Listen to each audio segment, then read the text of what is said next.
บรรยากาศอยู่ขั้วพี่น้องเอ้ยเนาะเพื่อนบ่าวอนุเพิ่นจัดงานผักหอมจัดงานผูกแกนนางสาวเอวรินเนาะ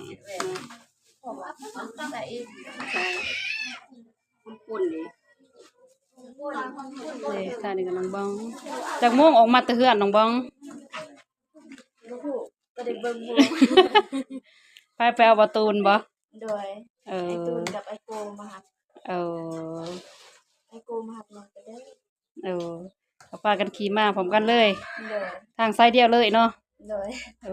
สาวนิดก็บ่ได้ไปเฮือนเทิงซ่านเพิ่นพี่น้อง FC เอ้ยเนาะเลยมาพบมาพอกันแบบบังเอิญพี่น้องเนาะมาพบมาพอกันอยู่เฮือนบ่าวอนุ่งพี่น้องเอ้ยนะ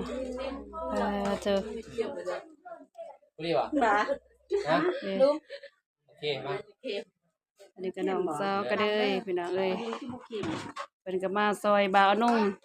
แต่อยู่ครัวกินอยู่เลยเนาะลุงเป็นมังบ่อยากออกไปพี่น้องเอ้ยเสียงเนาะพี่น้องเอ้ยก็สวยไปรถบัสสายชาแนลไม่เล็ดตักอกแบบคนนั้นเด้ให้น้องบ้องคนตักให้ก็ได้กินเผ็ดให้น้องบ้องคนตักอันนี้อยู่บัวจ้ามันยังมีเด็กบัวเด้ก็มีเด็กผักเบื้องเทิงเขามีระบ่อบเขาเบื้องเทิงมีระบ่เอาพอแล้วนี่นะใช่ทางเขานี่ทางนี่เป็นพระธาตุเบื้องเทิงพิตาว่ายอดเขาต้องเทิง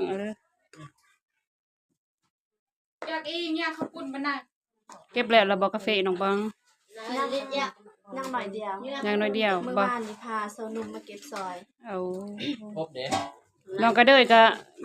มีซอกาแฟคือกันแต่ว่าตาเด้อไปโหลดบ่มีบ่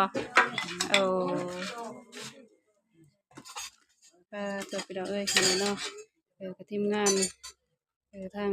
ลาวใต้เฮาพี่น้องเนาะพบทีมงานมื้อนี้มาพบมาพ้อน้องซาบองจะไปเรื่องน้องกระเด้ยพี่น้องเอ้ยเนาะเป็นกำลังแรงใจให้เด้อเนาะน้องสาวคนทางสาวลาวใต้พี่น้องเอ้ยนะไปพี่น้องเอ้ยสิพาพี่พาน้องไปเบิ่งเนาะแต่ละแต่ละบอลในการจัดกิจกรรมกล้วยพ่อหรือบ่การแต่งโยกได้ในเฮือนซ่านของ